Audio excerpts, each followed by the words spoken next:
that's it. That's the struggle for the narrative you're seeing right now. It's a struggle to maintain the definition of anti-Semitism as being anti-Zionist and anti-Israel. They are desperately struggling to keep those things connected.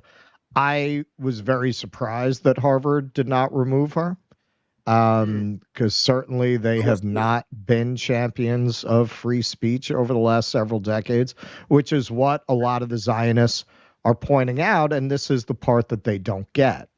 So for me, I'm saying, okay, well, this is the end of the South Park episode where maybe we come to some kind of a rational understanding that censorship is bad all around and we just shouldn't have it. And maybe you guys shouldn't have been coming down on people for their misgendering or whatever views they might have had that you disagree with over the years. Maybe we get rid of all that. What the Zionists are trying to argue is, well, why did you do it for them and you won't do it for us? And where this is all lighting a lot of this intellectual framework on fire is what the Zionists won't accept is based on that framework. They are not the oppressed in this situation, and they just cannot accept that idea that if you've been rearing these kids on decolonization, well, you're not going to read as the good guys here. And that seems to be the intellectual argument they're having inside the universities. The Zionists are saying us too. We want the protections you give to George Floyd. We're just like George Floyd, right? That's what they're trying to argue. To your point, Russell, I've seen right wingers proudly expressed how they are not principled. Like almost like they're making a good point. They're like, you liberals, you guys censor people because of social justice warrior stuff. So it's my turn to do stuff like that. Right. So are we the only people in politics that are principled? The people on the anti-authoritarian left? Are we the only people that, because what they argue, I will actually factually argue against. This argument that there was a censorship level regarding trans people and race, I will strongly fight against that. You know why?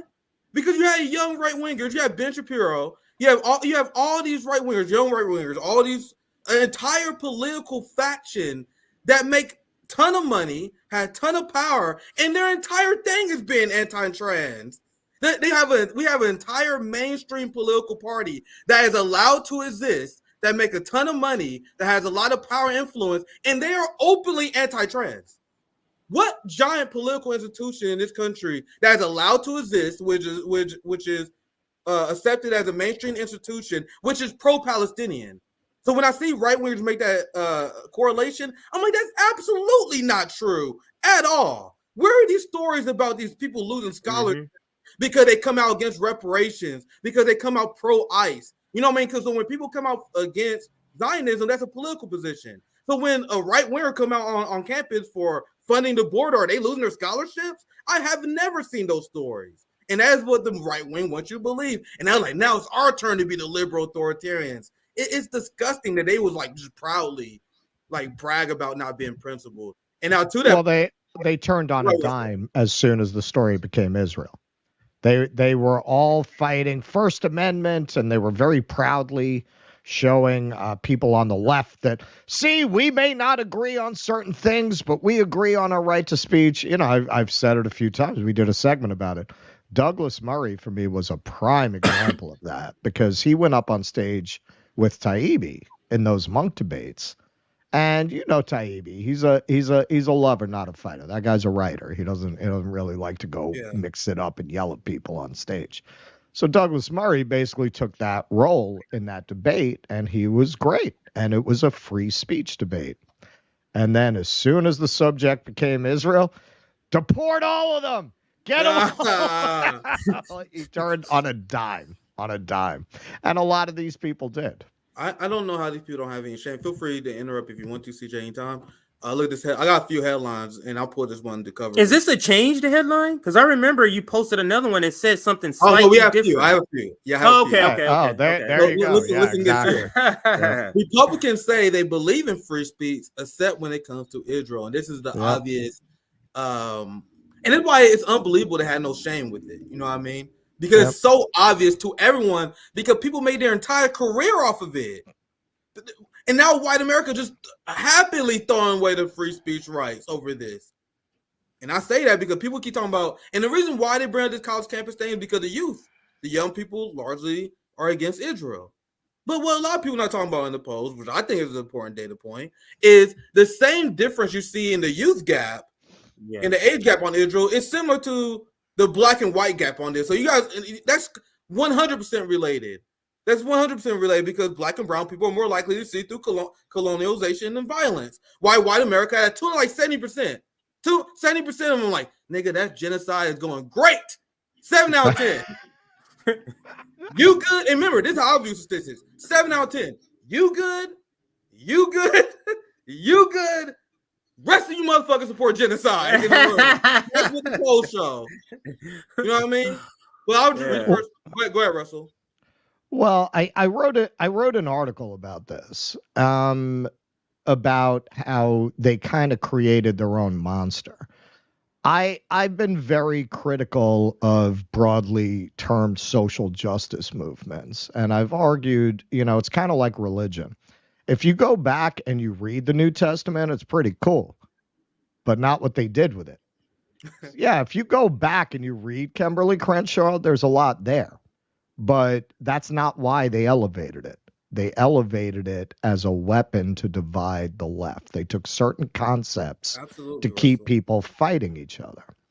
Now, what they didn't anticipate was what would happen if in the modern day, a client state of the West committed a brutal act of genocide on behalf of an apartheid state, and you ask these kids to get behind it after you've inculcated them with the idea that apartheid is bad, racism is bad, colonization is bad. You see, they only wanted them worrying about slavery from the past because you can't save those people. You notice how they never talk about slavery in the present? We have more slaves today than we've ever had in the history of the world. Why don't they talk about it, right? If we care so much about it, why don't we talk about the people we can still save? Because that's going to fuck with supply chains. That's going to fuck with labor costs. You think there's nothing coming into this country that's being made with slave labor? They don't want you talking about that. They want people fighting about things that you can't really even do anything about at this point. Now, this happened in broad daylight in the present tense. They never thought through what would happen if something like that happened. You've been educating them rightly. You've been raising them on Frantz Fanon, on Edward Said, and now you expect them to get behind an apartheid state where daily we're seeing children pulled out of the rubble? This all blew up in their face. They were using it to completely misdirect an entire generation away from class issues, away from economic issues. I always tell these kids, you think they'd put it on the side of a Starbucks cup if it was a threat to them? You think you would see that on an Amazon, would be tweeting out these ideas if it was any threat to them? They only want performative social justice. They don't want actual social justice. And this is that in real time. Now, my hope is that these kids are going to get actually woke now, for real woke. They're going to see what these people are really about, that everything they told you, they didn't mean any of it. It's not that those ideas are bad, but you're following the wrong people. They only talk to you about this to keep you from actually acting on present evils. That's why they focus so much on past evils. I have a theory that is rooted in Marx's analysis about the social justice warrior thing, because I think some people miss the mark. It's the same reason why the CIA created social democracy, funded all these upstart leftist groups that was explicitly anti-communist. They wanted to have an ineffective left. Apologies, an ineffective left.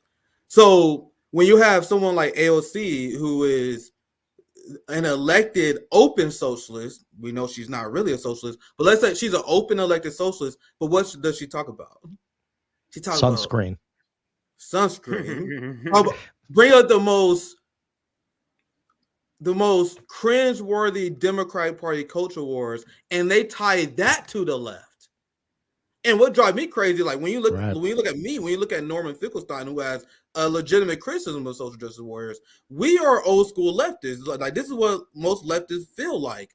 And this is what always been my criticism of like the social justice warrior outrage was the blonde, the purple haired college campus person is the minority. So I don't understand why they're getting an outsized like megaphone, why there's so much attention on them. The majority of the left, at least the majority of principal socialists and Marxists, we reject that and we embrace material conditions. We embrace the thing that most people think is serious. But what AOC and the establishment left do, they purposely focus their attention on the most unpopular things to make socialism and anti-capitalism as unpopular as possible. Meanwhile, I'll spare you guys the lecture. Let's move on. No, it's well said. This is another thing that's been shocking to see is the outrage about these presidents. These presidents I generally don't care for because they suck.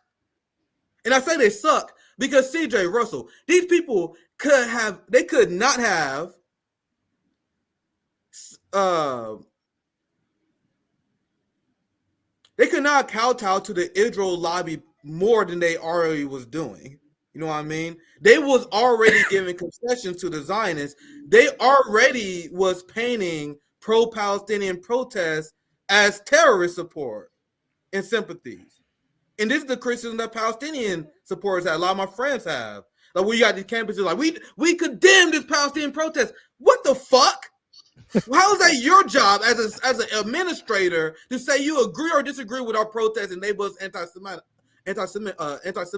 So you guys understand the crazy thing is these for universities and the professors are actually extremely pro-Israel because by coming out with these statements saying from the river to the sea is bad, fucking pretty much decrying decolonization, they are already taking the pro-Israel positions, right? So they already sucked.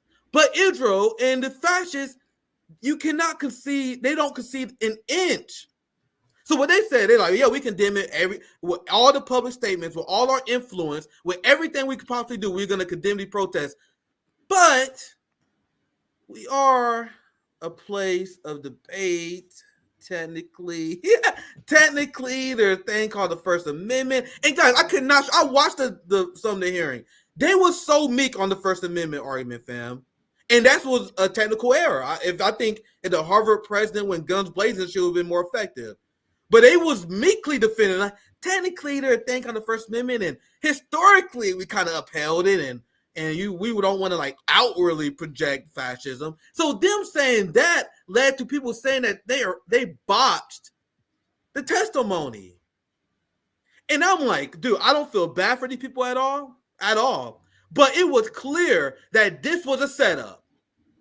From the very beginning, see, no matter what these people said, unless they explicitly said, there's only one way. I'll change my take. There's only one way out, and that is they say explicitly during the hearing that we are going to expel pro-Palestinian students. That is the only thing they could have said that would have prevented these headlines.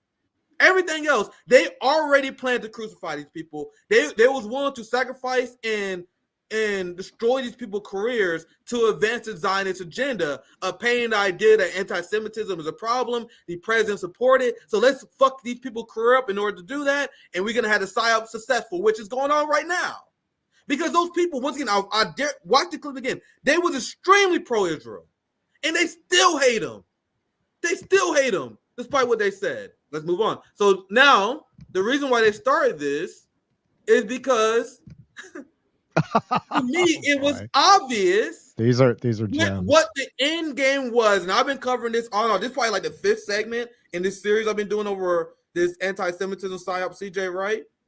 And I told you guys this was always the end goal. I showed you guys this a few weeks ago, where people was like, "This is them floating the idea. What is happening on college campuses is not free speech, right?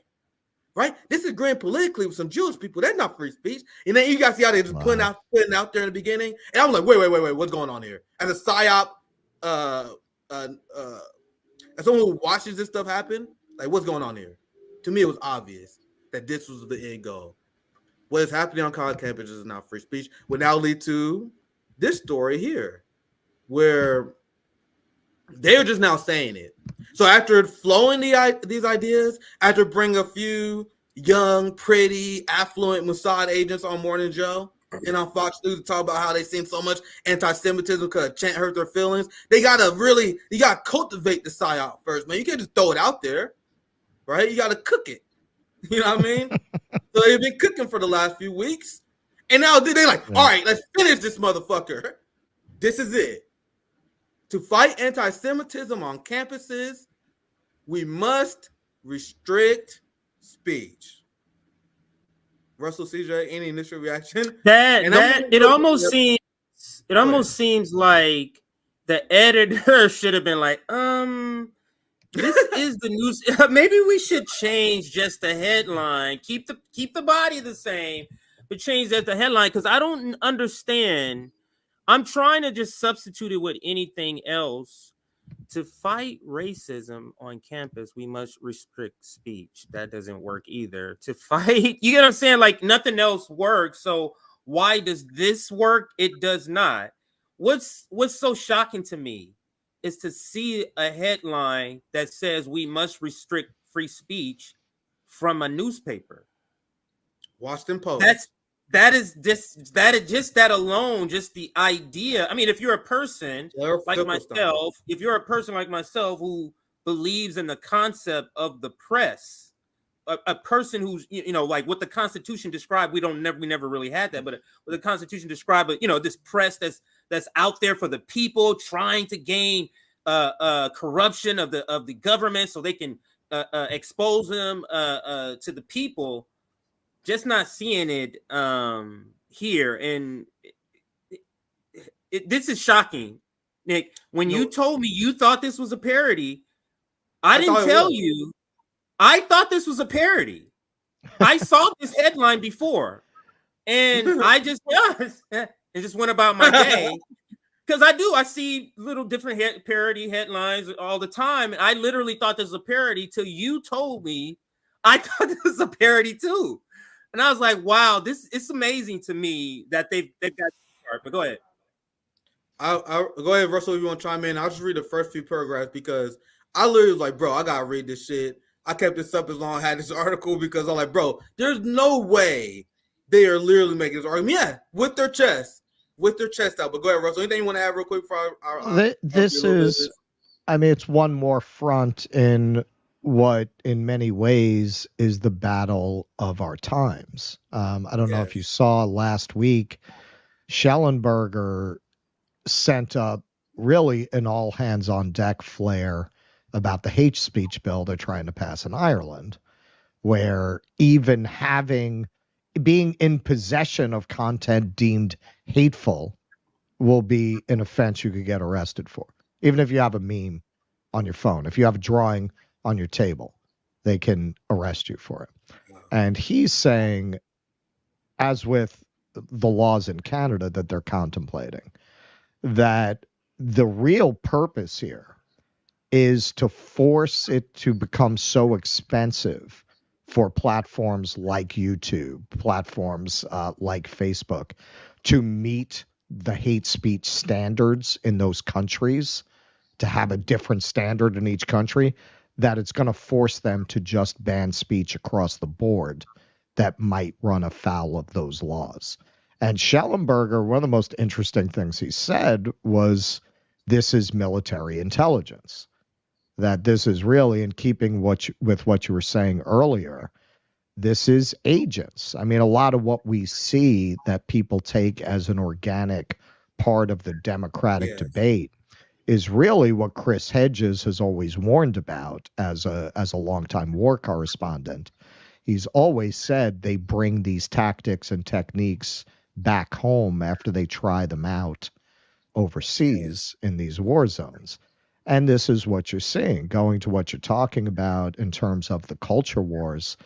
Yeah, I mean, honestly, I think I went into it kind of naively because there are, I think, legitimately a couple of threads going on. You can see how academics, after the end of the Cold War, felt like they couldn't really build a career around promoting a Marxist point of view. And so they moved towards this postmodernism and promoting those ideas as a way of promoting their career. So I tended to focus on that, which I think is real. I don't think these people are pretending to believe what they claim to believe. I don't think these academics are just pretending. But at the same time, why did they get elevated? Why did crackpots like Robin DiAngelo get elevated? That's the military intelligence part. That's Absolutely. The part where I think they found people who could serve their interest of keeping people divided, and they platformed them, and they minimized other voices with a class and economic critique. Yeah, absolutely. I absolutely 100% agree. So I'll just read just a little bit of this, and I'm gonna show you guys how. And I've been saying this for quite some time, so I've been very loudly calling this out on Twitter/X. This anti-Semitism shit is bullshit. Like, is anyone else afraid to say that? Like, I'm not. It is, and I'm gonna show you guys examples of Zionism and their strategy of engaging in false anti-Semitic PSYOP campaigns, which the same way I am upset when the Black Congressional Caucus and Black capitalists bastardized racial struggle, the same way every single Jewish person, like our brother Russell here, and anti-Zionist Jews should be outraged that they take something that should be a very serious issue and they turn it into a game. So that's coming up here very soon. So I'll just read a little bit of this because this gets batshit crazy very fast. Here she's talking about the testimony of the university presidents.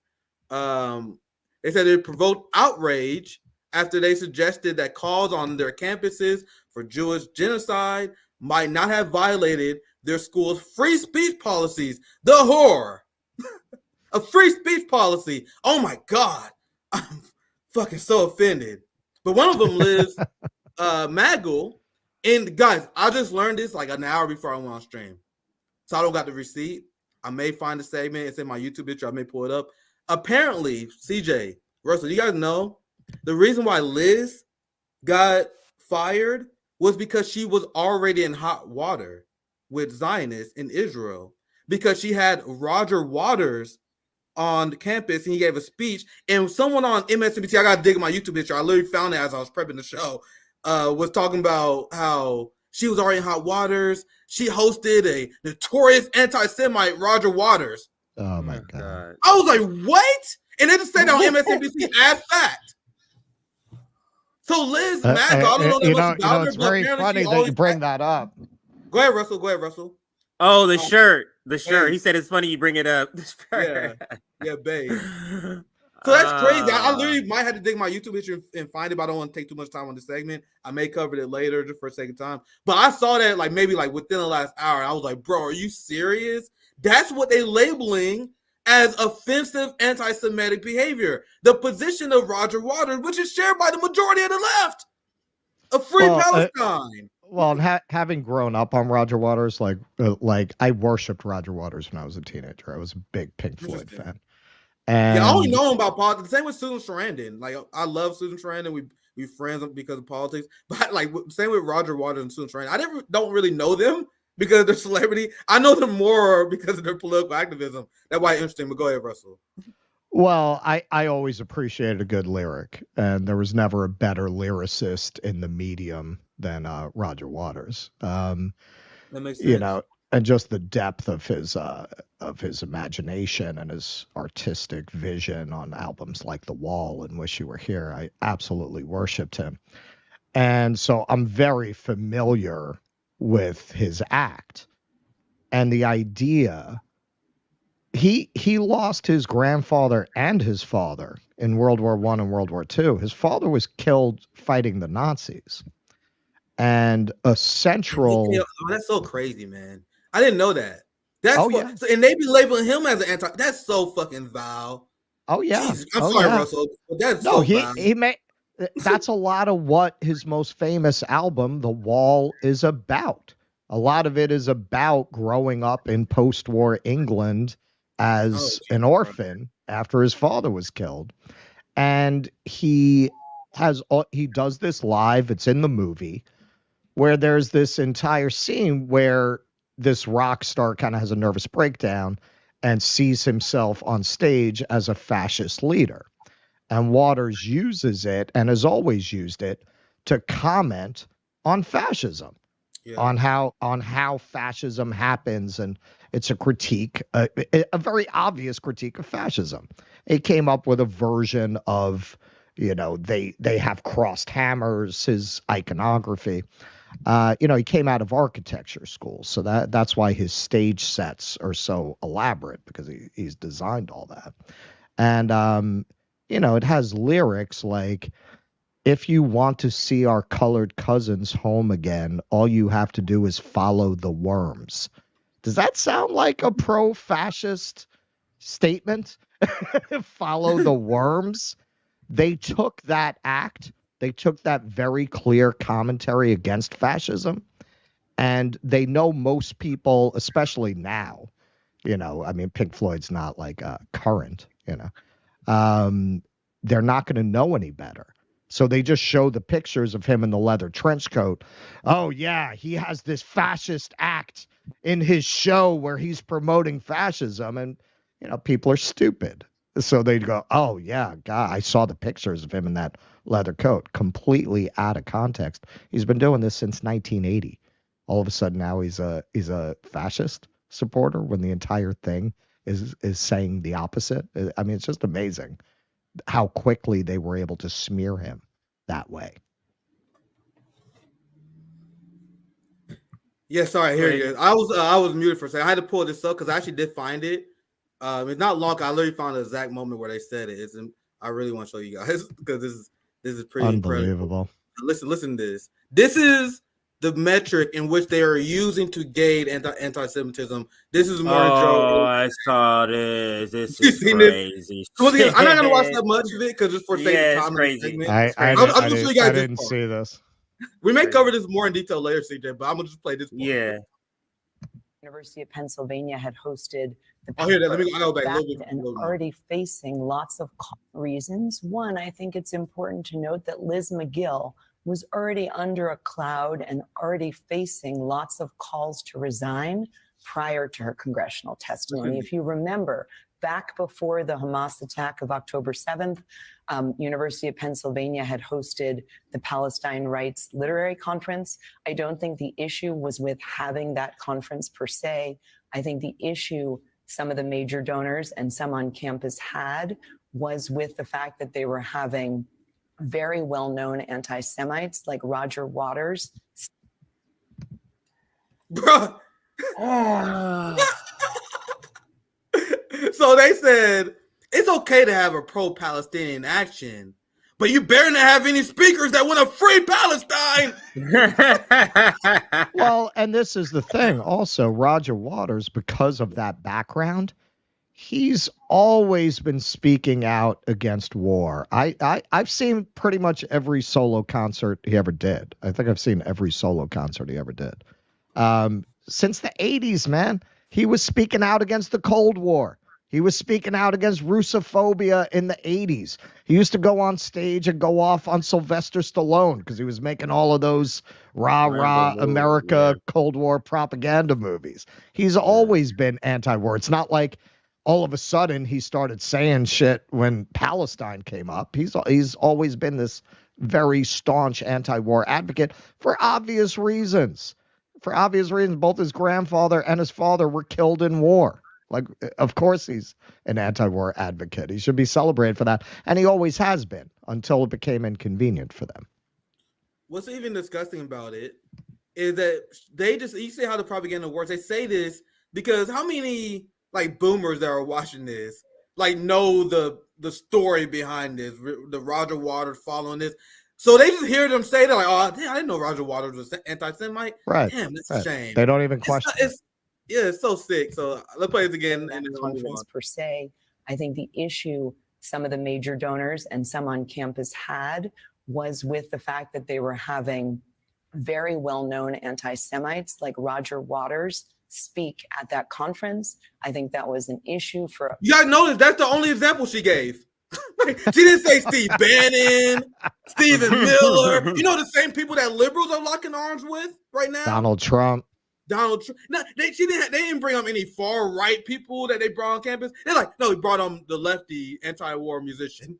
But anyway, let's move on. So and now I must say Joe Scarborough, I believe, because I saw this same thing. Joe Scarborough was not on the segment because there's no way I can believe Joe Scarborough, who kind of grows up in the same vibe, a musical vibe that you kind of described growing up on with Roger Waters. I feel like he would, I kind of know Roger Waters. Like, I can't believe even Joe Scarborough would go with this line that Roger Waters is an anti-Semite. It is completely absurd. But one other thing before I pass it to you, Nick.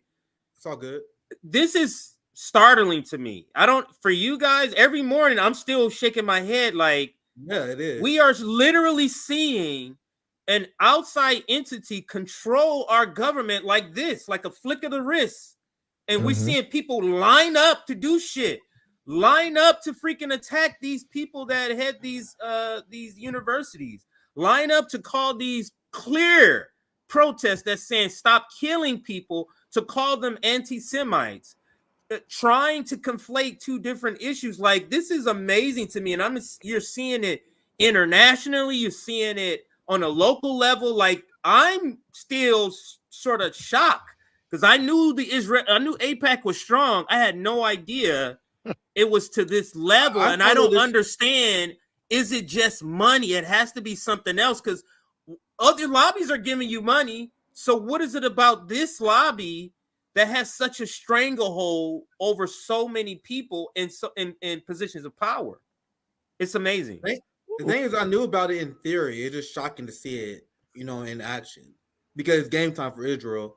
So they gave everyone a playbook, and they said, we about to do it right now. Everyone activate. It's time to go. And seeing how organized the psyops are is jarring. But first, I think you want to chime in. Feel free if you wanted to, or you can pass it back. It's not just AIPAC. It's the intersection of AIPAC, the military-industrial complex, the censorship regime. This is what I mean. All of these plates that have been spinning in the air, they're all coming crashing down around this issue. All of this is coming to a head in this, and in many ways, it is reminding me. I mean, this is a ray of hope. Not to bring hope into the room. I don't want anybody to have a heart attack, but hey, this is reminding me of the Vietnam era. That was a lot of what caused all that protest, even among these children of privilege. Some of the most fiery protests and actions were at Columbia University back in that era.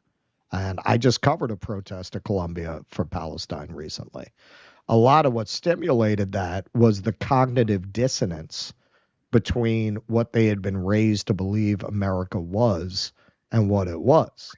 It was just too much. And when the Vietnam War broke out, it acted as a spark to make everybody kind of examine those contradictions.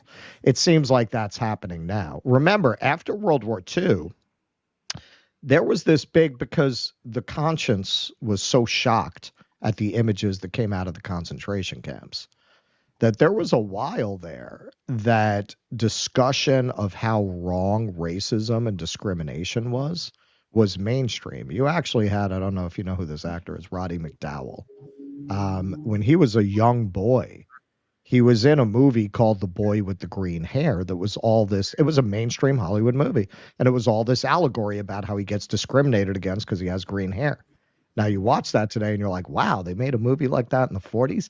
Yeah, because after the Holocaust, after people saw those images of these emaciated people coming out of these camps, there was this big, good faith, I think, effort to say, hey, that's wrong, right? So then these kids grow up on that idea that America is a place that believes in equality and dignity for all people, and we're not racist. And then they grow up and they see they live in this deeply racist apartheid country, and it's too much cognitive dissonance. Not for all of them, not even for most of them, but for enough of them to create a lot of social unrest. And I think that's part of what's happening now. They've been raised to believe one thing about the country, that we've reckoned with our past, that we're struggling towards a better union. And then they see it's the same old shit. It's really the same old shit. We're still doing the same old thing. We're still supporting Israel just like we once supported South Africa. And it's causing a level of cognitive dissonance that they can't swallow. And just like in the Vietnam era, hey, the deep state came down very hard on those protesters, right? COINTELPRO, infiltration, shutting them down, causing division. They're doing the same thing now. Is it better that we have the internet, or is it worse? You know, that's a debate we can have. I used to have a book, somebody stole it from me, I think. I used to have this great book that compiled articles from alternative newspapers from the 60s. And it was amazing, the intellectual ferment and the things they were talking about, the creativity. They were doing labor exchanges to avoid using money. They were really trying out different ways to undermine capitalism. There was all this thought going into it. And hey, they couldn't really shut that down. What's dangerous about the fact that we've all moved to the internet is someone can push a button. You couldn't push a button and stop all those alternative tracts rolling off mimeograph machines, but they can do it to us, right? Look, TikTok just pulled off Glenn, right? So in a way, it's like, yes, we're able to all network in a way that you couldn't back then, but in some respects, it's given our natural enemies power to stop our speech. That's what this is about. That's what this real battle is about. It's all coming together around this issue. Yeah, the illusion of the freedoms that you had in America was easier to propagandize and sell before the age of the internet. And then, because I'm old, I'm a younger millennial, but I was around during the early days of the internet. Like people in Gen Z, y'all have no idea what it was like the early days of the internet.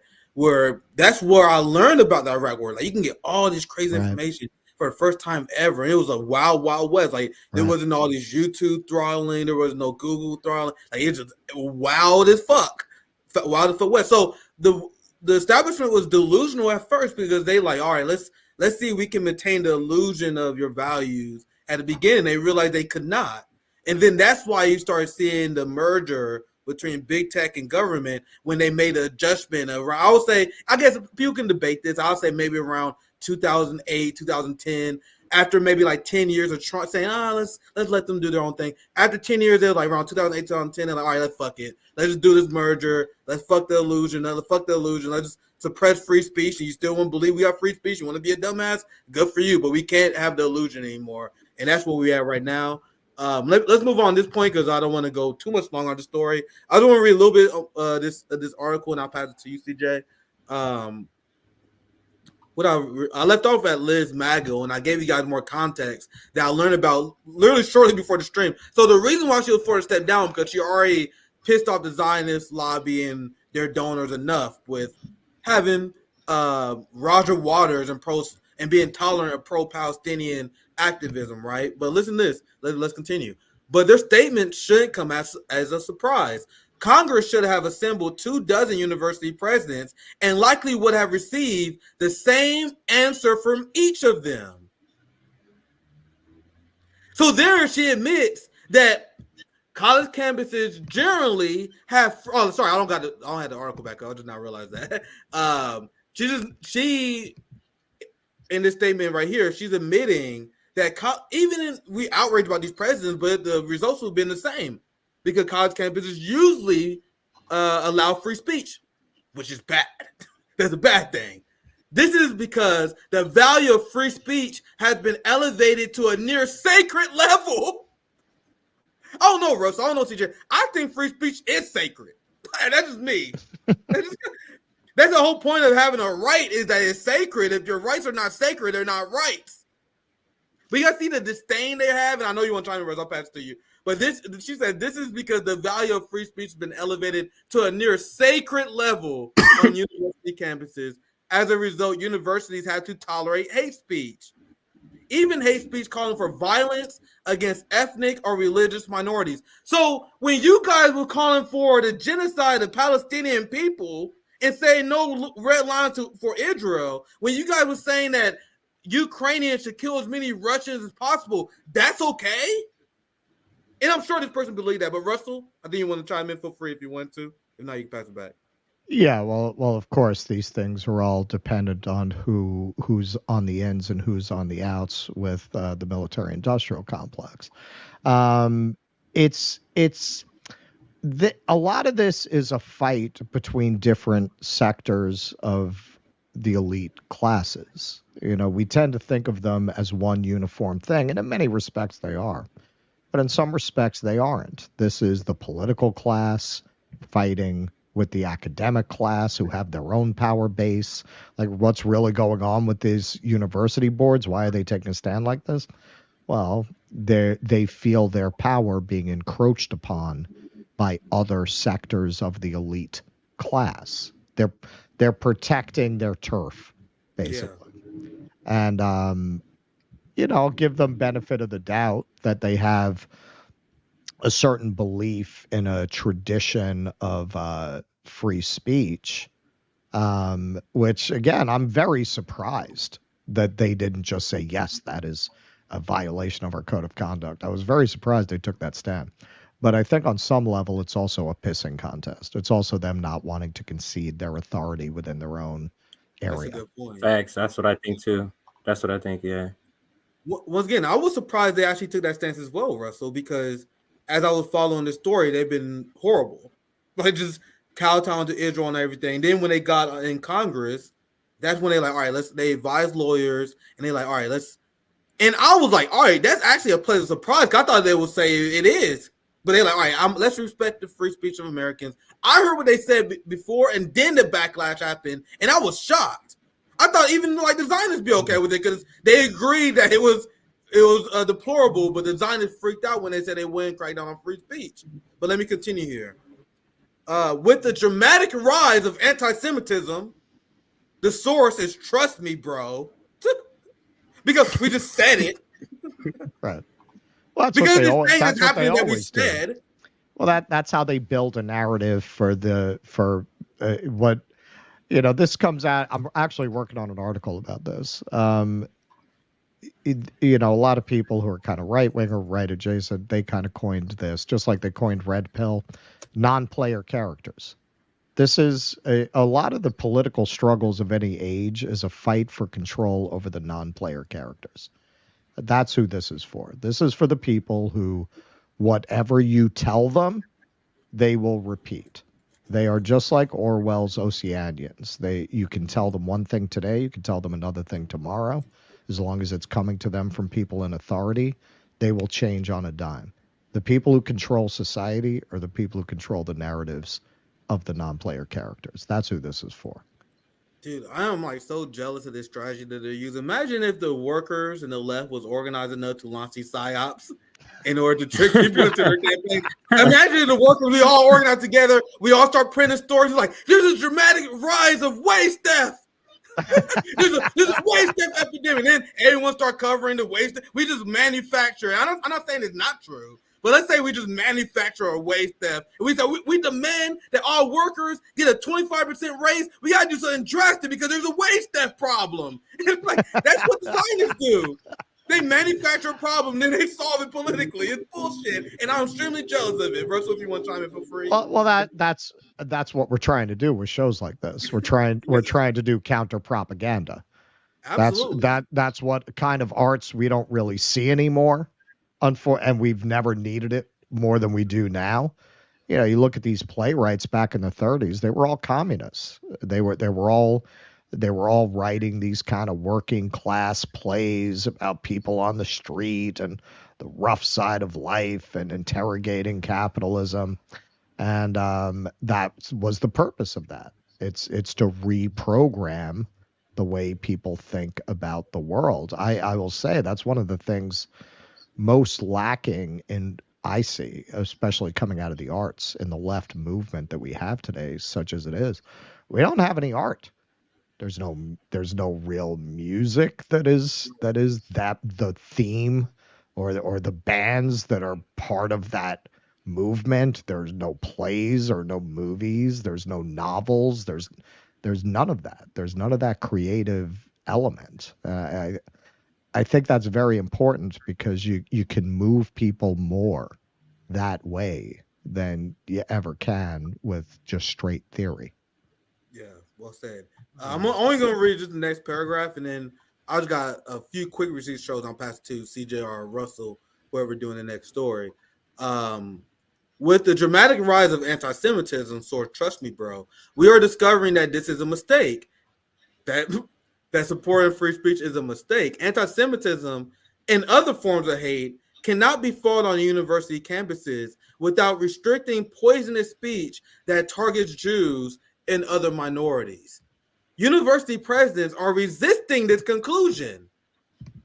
Most rational people outside of the fascist-minded Zionists would be, right? But anyway, let me continue.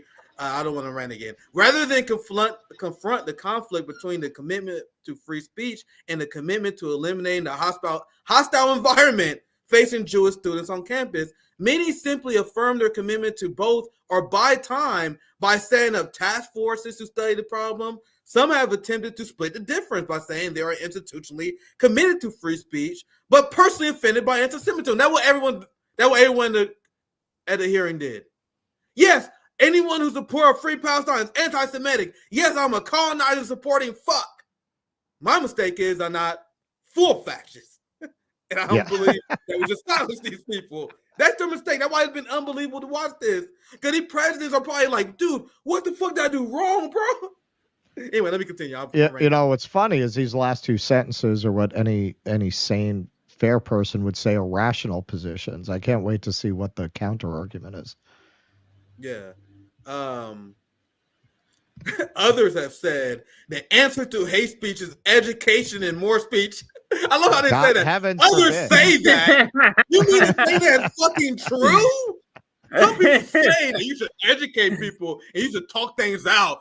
I know the fucking people say that, or we could just be fucking authoritarian. As you guys see, they're making this argument unironically. I'm gonna move on just for a second time because I acknowledge this segment going a little bit long here, but there is action that has been taken on this. There's action being taken on this. This is not like just this is not just a fun segment we're doing on RBN to mess around. There's a reason why this is like my fifth segment on this. This is a serious threat to anti-colonial and anti-war action. The precedent that this set is chilling, to say the least.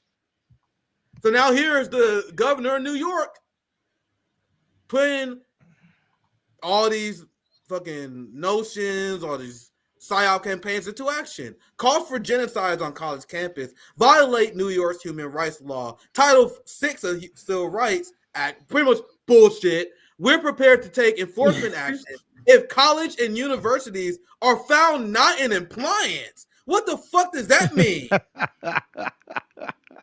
We're prepared to take enforcement action. What? They were planning to weaponize the police state against activists. You guys see, this is the part of the story where it's not so fun or funny, isn't it? Because now this shit gets real.